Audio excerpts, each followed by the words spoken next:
Vale.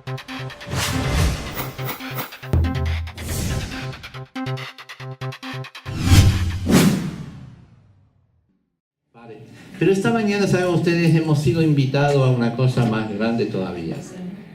Y todos somos invitados continuamente a preparar y tener nuestro boleto, ¿no? Como dicen los sudamericanos, los boletos, ¿no?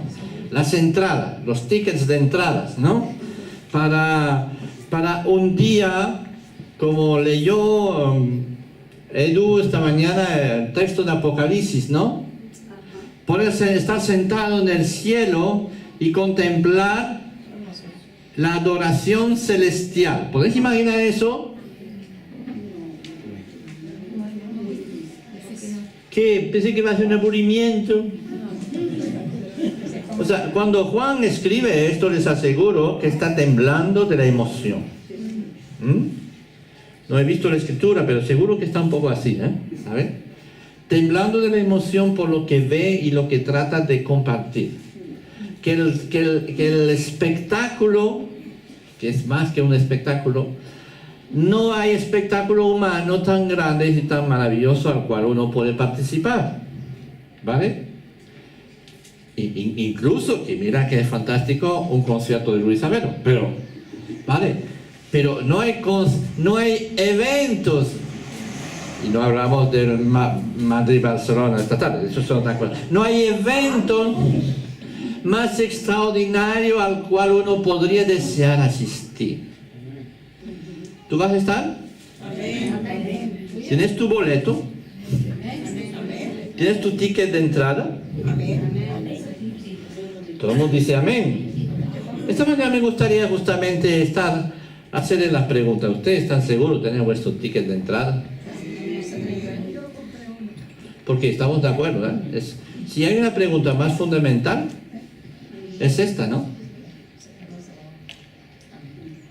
Podemos pasarlo muy bien, hacer muchas cosas en esta vida y venir aquí todos los domingos y no tener nuestro billete de entrada.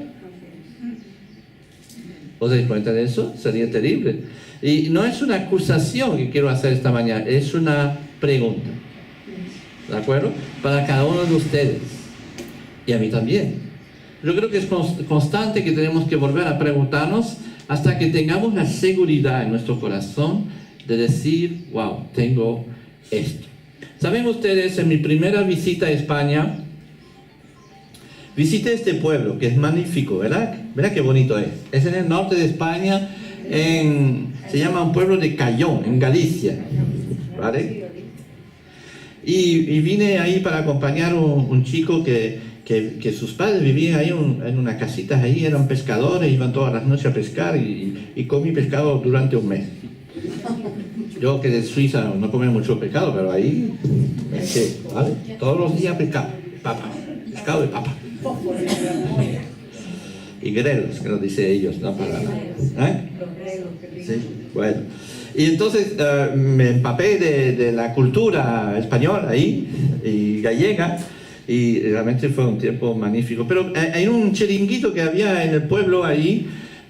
Entraba ahí, había un hombre muy gracioso que era muy simpático ahí con su boina, ¿no? ¿Saben? El gallego, hablaba gallego cerrado, no entendía nada, tampoco entendía el español a este tiempo, pero el gallego, imagínate, ¿no? Entonces estaba ahí y se reía mucho de mí, todo el mundo se estaba riendo y estaba lleno de toneles ahí de vino, ¿no? Así y todo tirado por los suelos como antiguamente, y la gente estaba ahí tomando copas y estando ahí, y era un tiempo realmente fantástico. Y de repente había un reloj ahí, y había un reloj y había un letrero al lado del reloj, y después me enteré que era una amiga mía en Suiza que había mandado este reloj ahí, una evangélica, ¿no? Entonces había expuesto ahí un lema ahí: los minutos pasan, el tiempo transcurre, ¿dónde pasarás tú la eternidad? Los minutos transcurren, el tiempo pasa, ¿dónde pasarás tú la eternidad? Era curioso, ¿no? Porque me encontré así en este pueblo perdido ahí, y hasta ahí podemos decir que la pregunta fundamental existencial de cada ser humano estaba metido ahí en este chiringuito español, gallego, cerrado, ahí. ¿Y dónde pasarás tú la eternidad? Eso sí que es una pregunta fundamental, ¿no? Esto sí que es una pregunta que todos tenemos que hacernos. ¿Sabes? Las compañías de seguro se encargan de meternos miedo sobre la realidad de todos los problemas que podemos tener en la vida.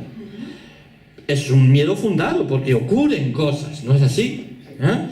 Y yo creo que León me va a decir lo contrario, que fue vendedor de seguro mucho tiempo, ¿verdad? Pero bueno, es decir, nos ofrecen seguro de todo tipo, para enfermedades, seguro de accidentes, seguro de dolor de dientes, así, seguro, y los más extraordinarios son los seguros de muerte, ¿no?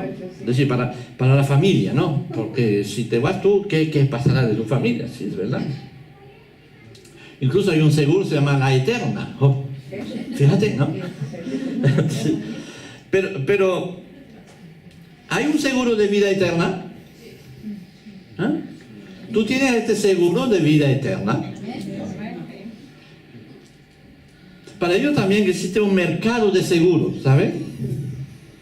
Que en realidad no nos asegura nada.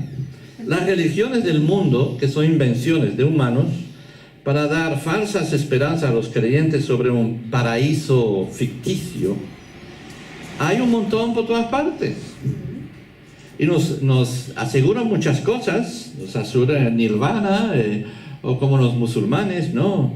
Un montón de mujeres para tu paraíso personal, yo qué sé, y si te tiras en bombas, te pones bombas y explotas en medio de la gente, eso te da derecho a tener 100 mujeres más, no sé cuántas, pero así, va un poco el tema.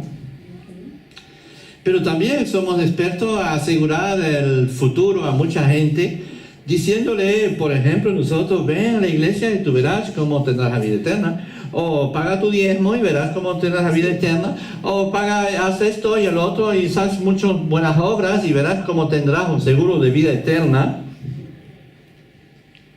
Nosotros creemos en la palabra revelada, lo estamos estudiando durante los estudios bíblicos y vemos que desde el comienzo de la creación hasta la venida de Jesús nos ha sido programada en el Antiguo Testamento lo que Dios quiere que sepamos sobre esto. Sobre nuestro seguro también. El mensaje de un Salvador que viene para salvarnos, que es revelado a través de todo el Antiguo Testamento y enseñado en el Nuevo Testamento. Este mensaje lo hemos oído, lo hemos entendido, pero es necesario que nos hagamos de vez en cuando esta pregunta, ¿no? Los minutos transcurren, el tiempo pasa, y se sabe que en un momento dado entra la eternidad. ¿Y dónde la estarás tú? ¿Dónde la pasarás? ¿Dónde pasarás la eternidad? No seas que te engañes a ti mismo como lo hacía Nicodemo. Hemos leído su historia esta mañana. Nicodemo, vamos a ver rápidamente qué es lo que le pasaba a este personaje. Si hay una historia más extraordinaria en la Biblia, que es más centrada y más que habla de forma tan directa sobre nuestro seguro de la vida eterna, es la historia de Nicodemo.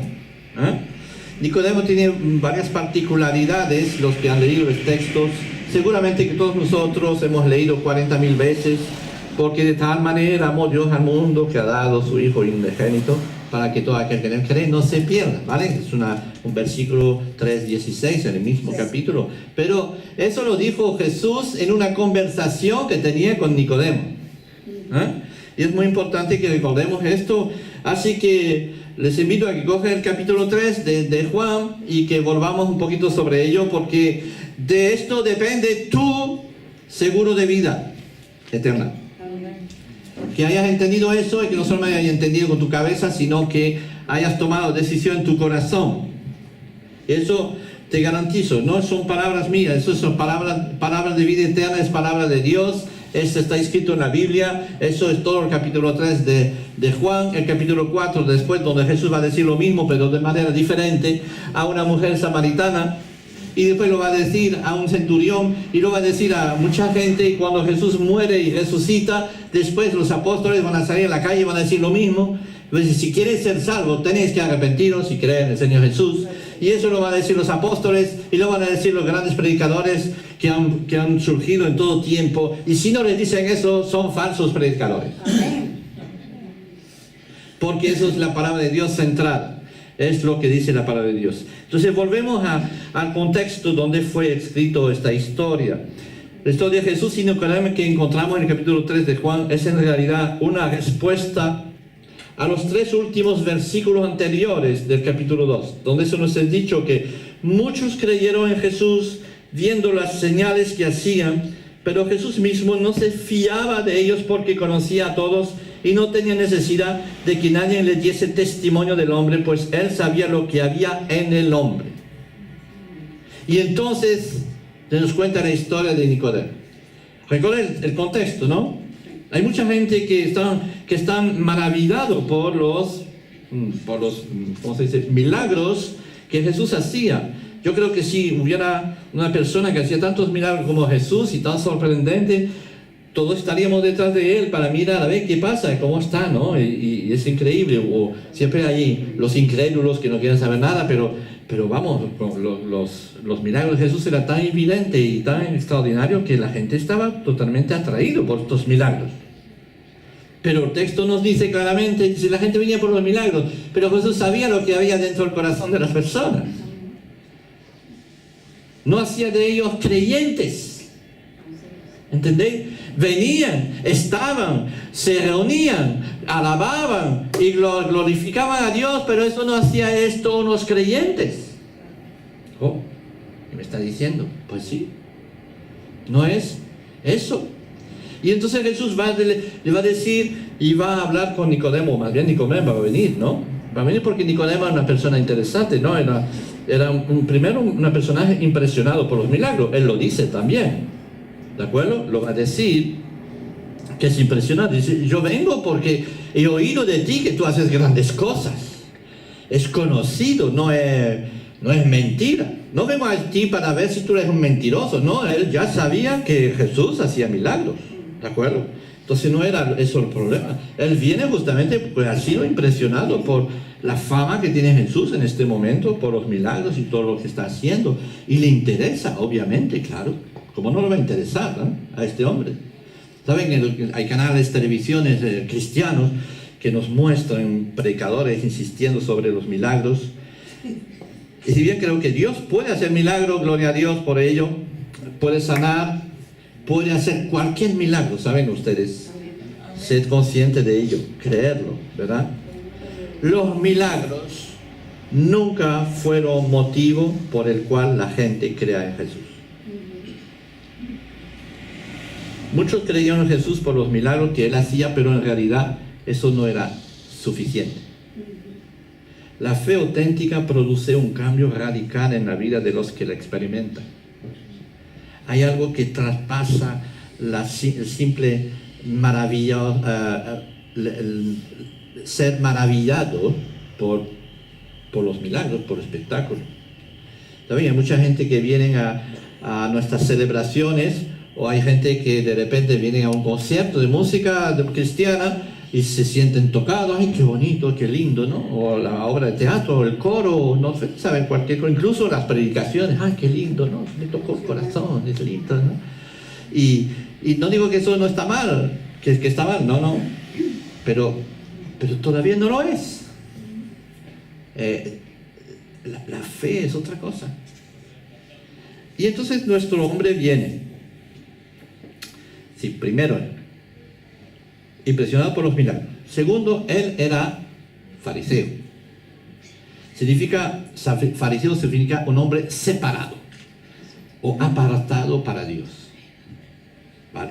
No es que era un separatista o que vivía separado de la gente, sino que mantenía un gran celo por su pureza espiritual interior, por el cumplimiento de la ley de Moisés, por hacer y por realizar a la letra todo lo que está escrito en el Antiguo Testamento. Y mira que hay cosas, ¿eh?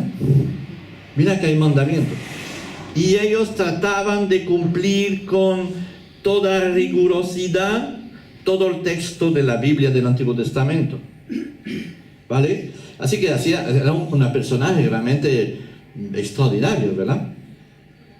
Todas las tradiciones añadidas a las leyes del Antiguo Testamento. Podríamos decir que era Hoy en día, si este hombre hubiera nacido en España, pues sería el mejor católico que existe. Si hubiera nacido en un país musulmán, pues hubiera un hombre de corazón integrado totalmente a su religión de los musulmanes, ¿de acuerdo? Si hubiera estado hubiera nacido en otras partes del mundo, como yo que sé, en la India, pues también. O sea, una persona auténtica en lo que cree. No solamente uno que va por ahí, que solamente tiene una fe superficial, ¿no? Una persona que cree en lo que le han enseñado, ¿no? Así era un fariseo.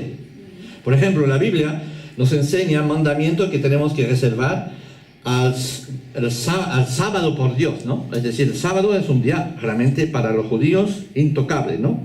No hacen ningún trabajo en él, ni los criados ni los animales.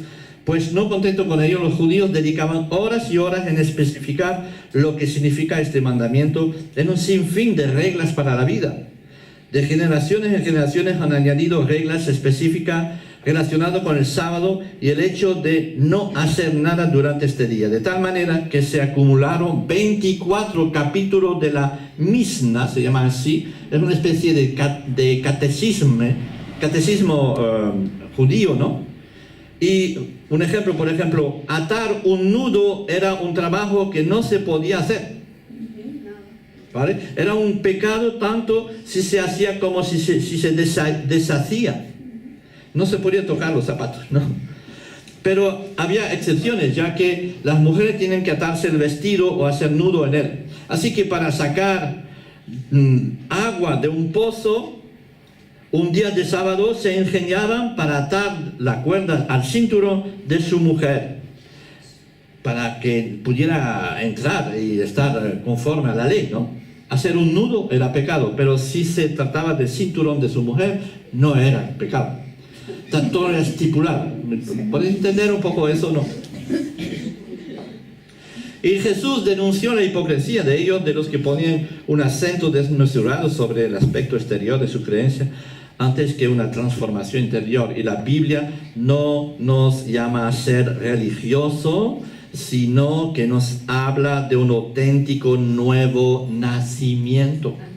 Algo que es mucho más que una simple creencia y que va más allá de cualquier práctica religiosa.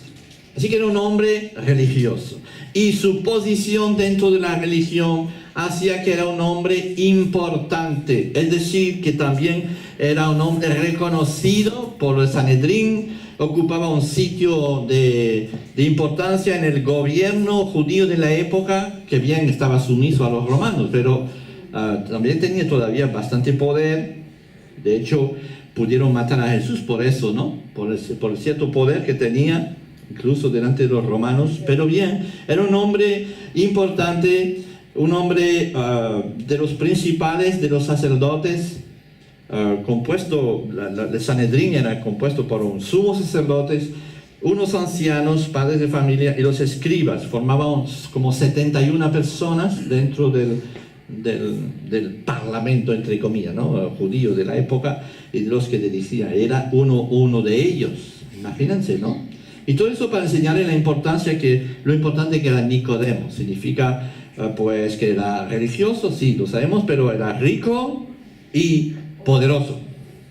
Y sin embargo, vemos cómo en su corazón busca algo más. Algo le falta, algo hay interrogante que no ha podido contestar todavía. Y entonces viene a ver a Jesús de noche. Buscaba algo más. A pesar de ello, es también un hombre que busca algo más, porque la religión y el dinero y el poder nunca fueron suficientes para llenar la vida de un hombre. Cuando uno lo tiene todo, dice, pero ¿no habrá algo más? ¿No? ¿Ha visto a Jesús? ¿Vio quizás algunos de sus milagros? ¿Oído algunas de sus predicaciones?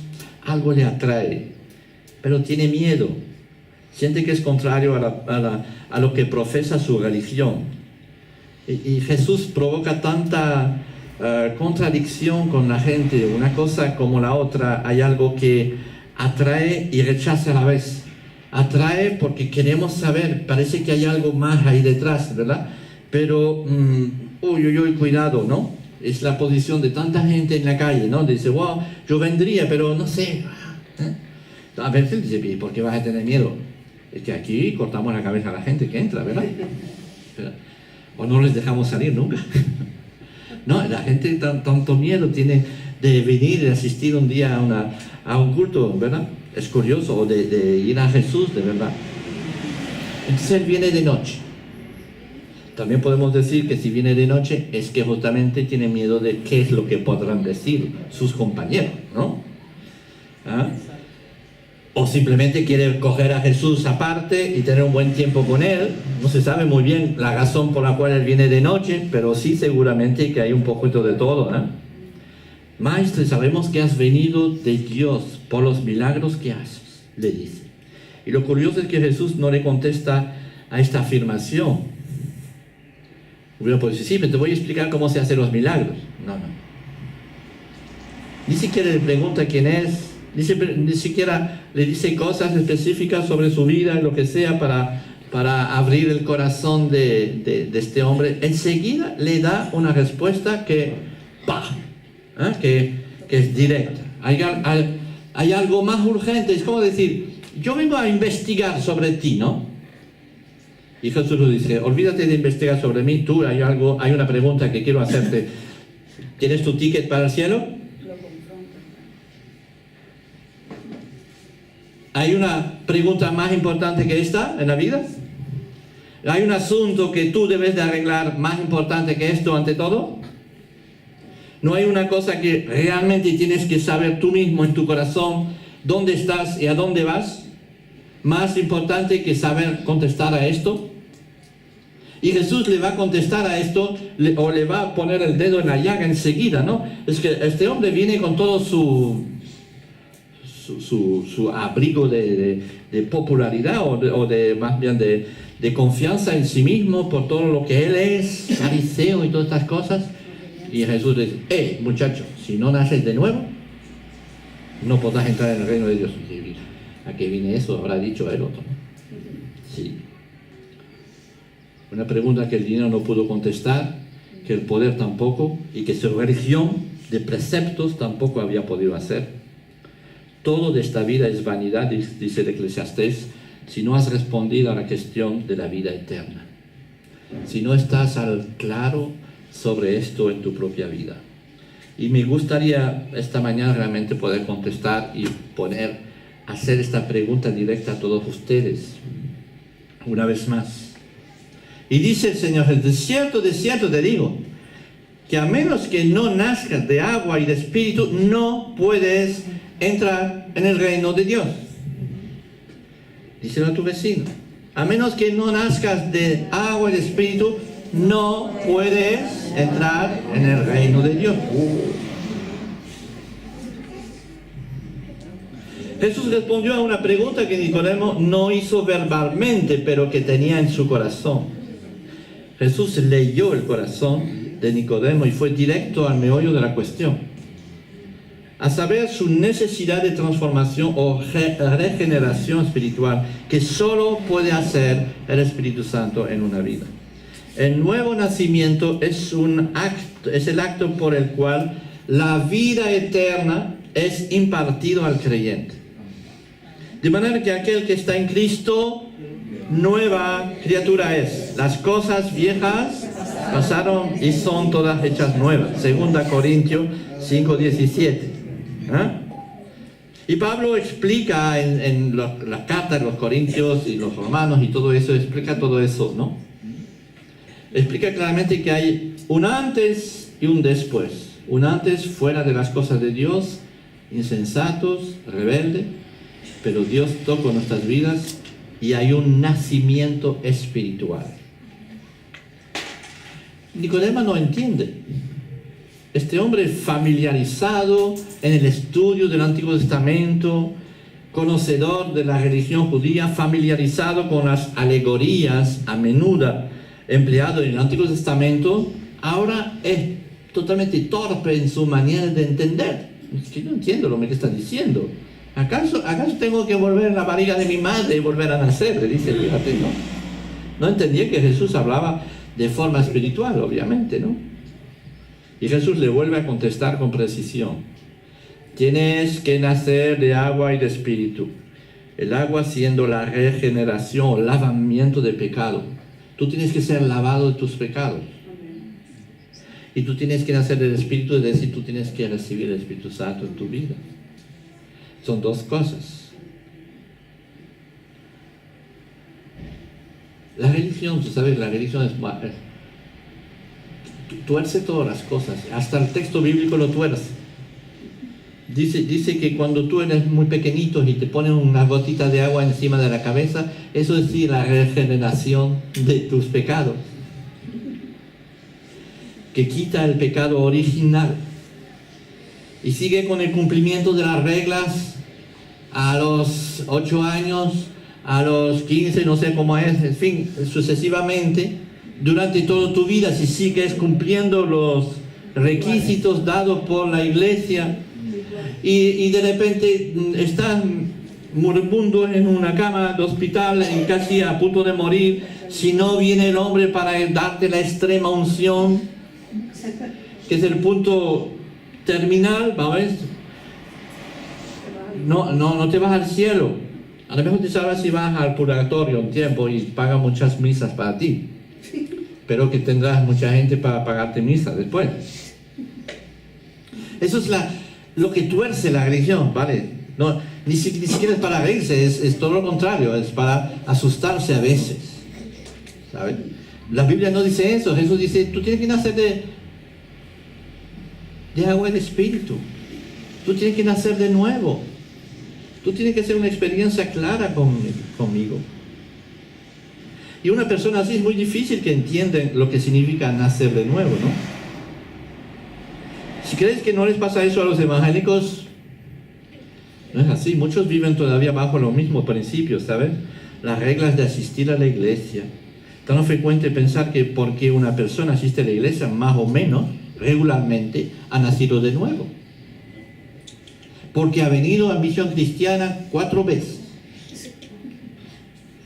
Y fíjate, a veces ni siquiera seguida, pero bueno.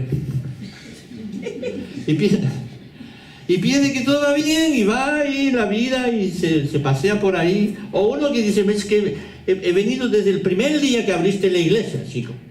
Y hasta el último estaré aquí. Dice, sí, está muy bien. Pero no hace de ti un nacido de nuevo. ¿Vale? Pero a veces pensamos que todo va bien porque una persona viene a la iglesia. No es así. Yo te pregunto, ¿tú has nacido de nuevo? ¿Has nacido de nuevo? El tiempo pasa, la hora se transcurre. ¿Dónde pasarás tú la eternidad? Y no quiero poner en duda a nadie en esta mañana. Y no quiero, ¿cómo se dice?, darles miedo. Solo quiero que tú entiendas que es importante que nazcas de nuevo. Y si no lo has hecho, es el tiempo urgente para ti de hacerlo. ¿Y cómo hacerlo? Nacer de nuevo, como lo vemos aquí en el texto, incluso en griego creo que es, sí.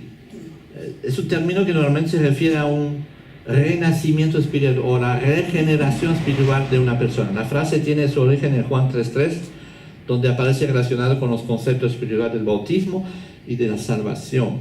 ¿Por qué pedían a la gente que se bautizara? Simplemente porque el bautismo era una perfecta explicación de lo que ocurría o lo que tiene que ocurrir en el corazón de uno. Y la explicación es esta. Es decir, que cuando uno entraba en el agua, era purificado por el agua, pero también moría a sí mismo, literalmente. Era una persona que era hundido totalmente en la regeneración, es decir, en el perdón de Cristo. Eso fue posible, este perdón es posible porque Cristo murió en la cruz por nosotros. Y al final vamos a ver eso en 2 minutos también.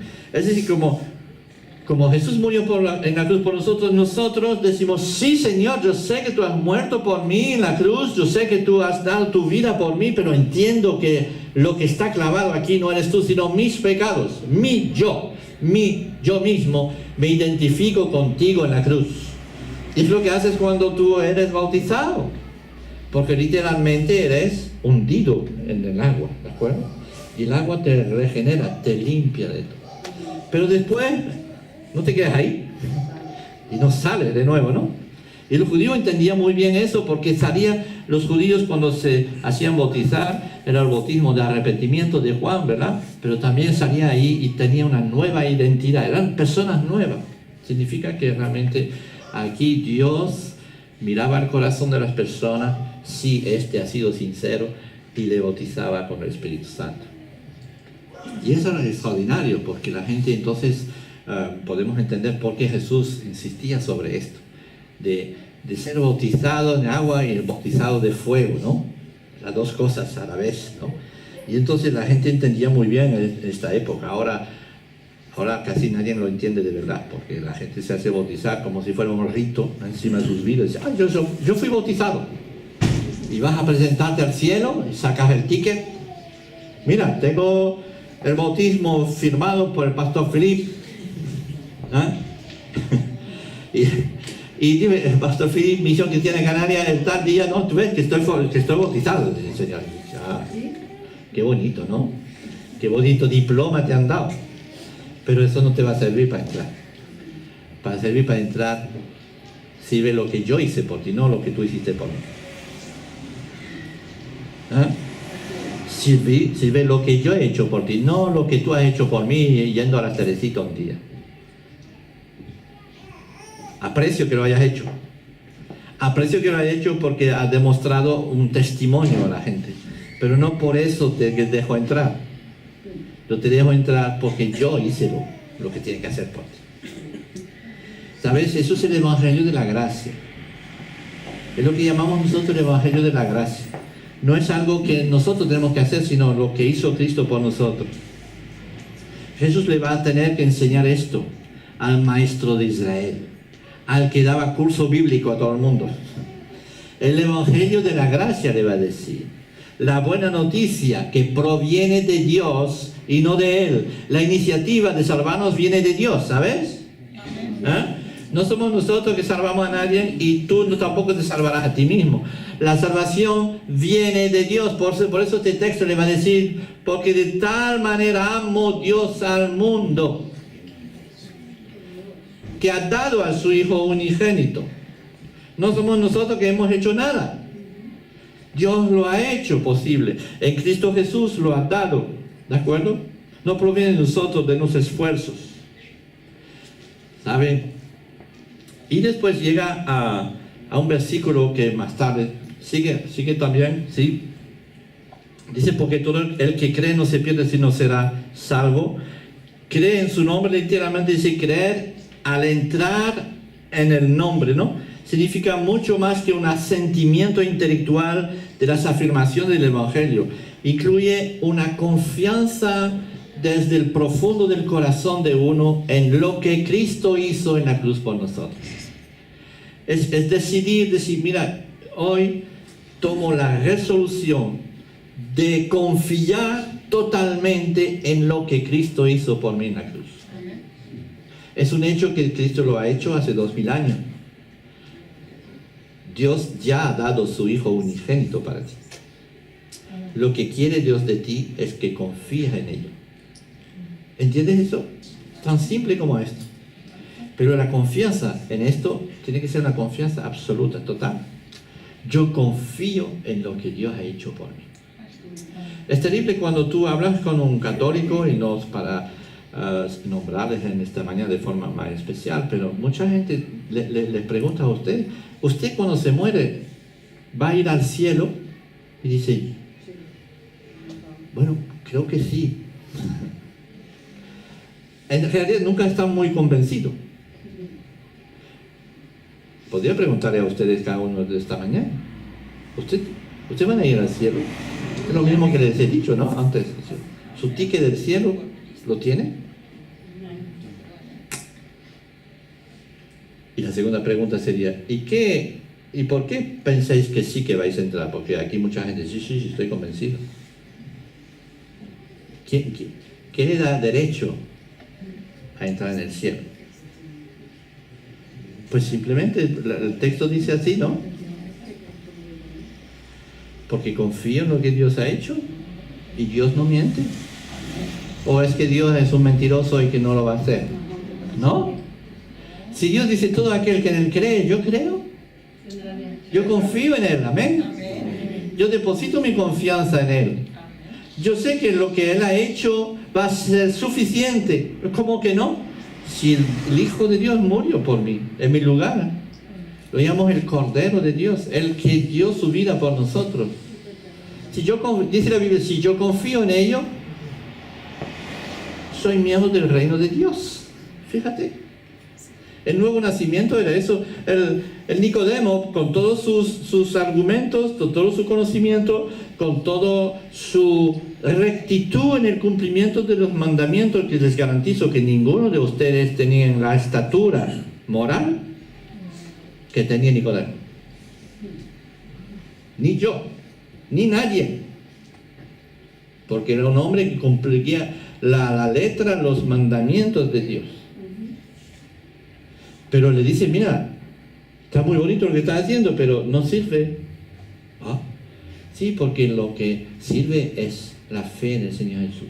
Es confiar en su pleno perdón.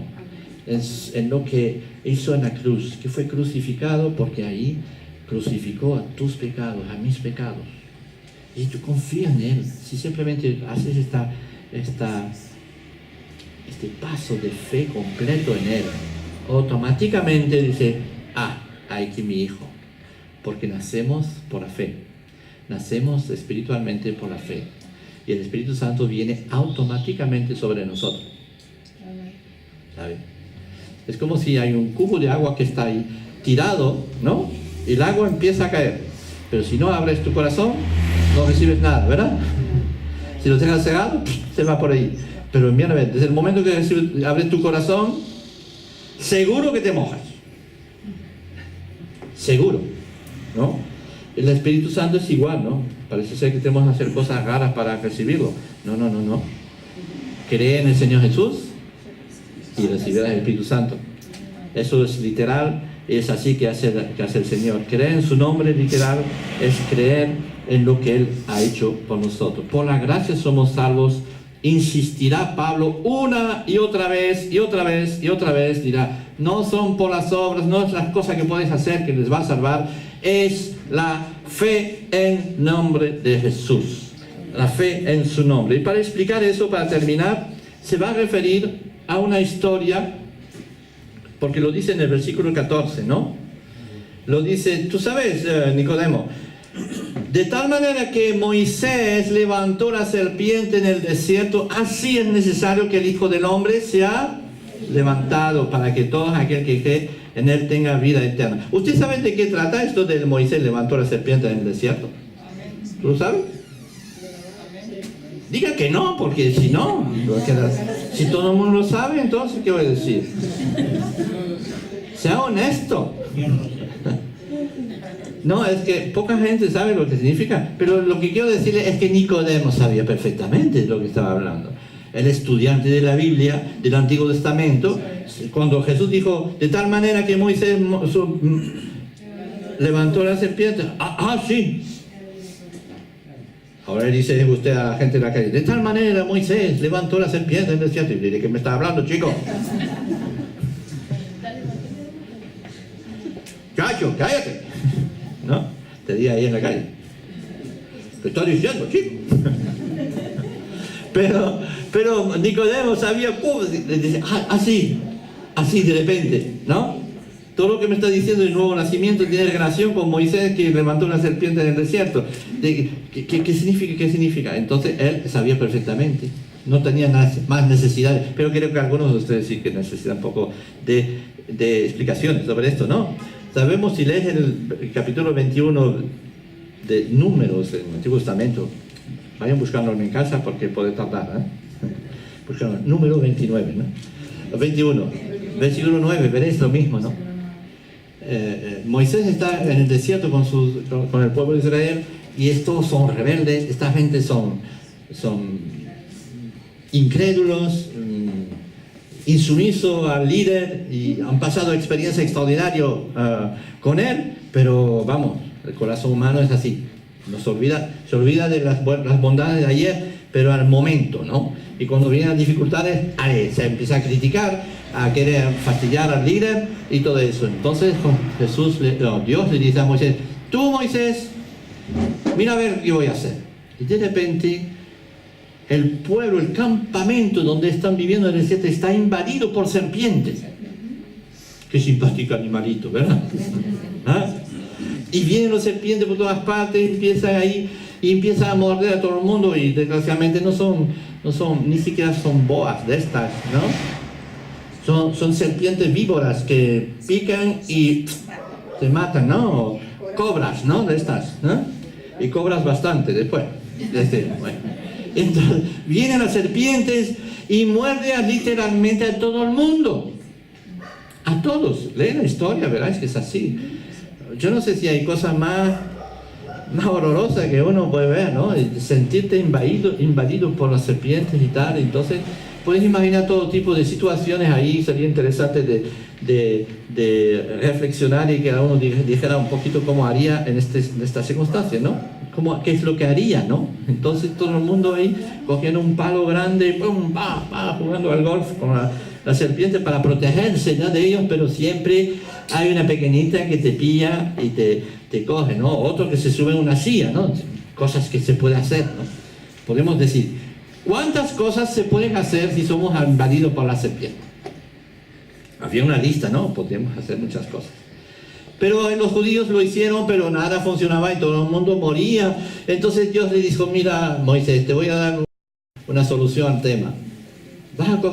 Te vas a fabricar una serpiente de bronce y la vas a meter sobre una cruz, ¿eh? Y la vas a meter ahí arriba del monte. Y te voy a decir, cada persona que mirará hacia ahí será sanada. Por eso, yo no sé si es por eso que el emblema de los médicos es una serpiente encima de una cruz, ¿no? Pero bueno, dice, cada uno que mirará ahí será sanado. ¿Pueden imaginar a qué se dedicó Moisés después de haber puesto la serpiente ahí? ¿Qué habrá hecho Moisés? ¿Se habrá ido en su tienda de campaña y dice, vamos a ver qué pasa?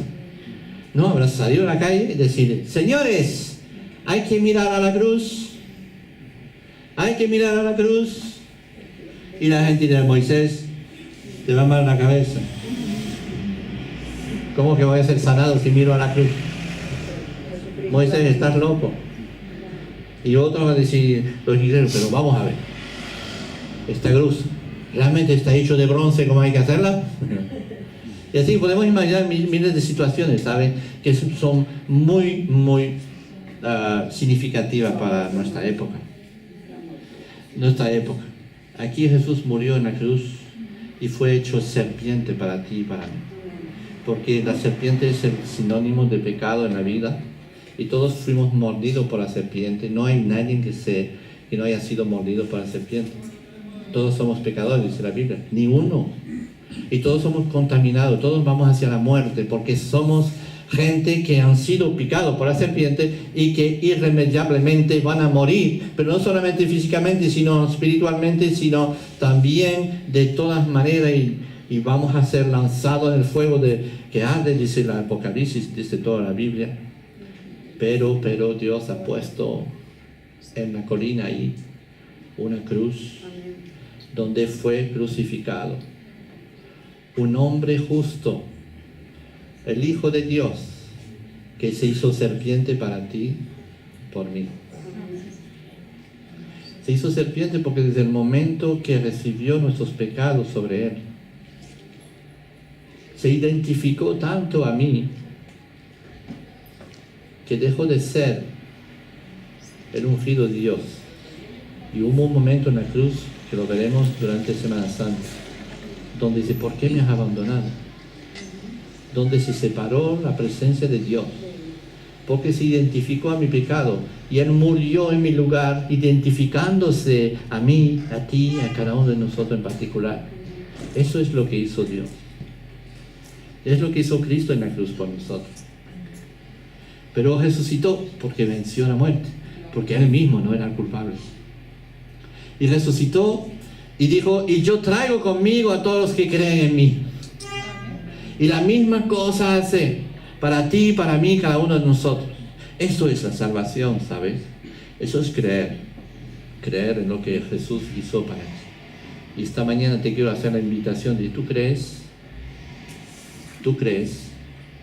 Y lo mismo, los apóstoles en la calle predicando decían, arrepiéntense y creen en el Señor Jesús y seréis salvos. Y seréis salvos. ¿Qué tengo que hacer?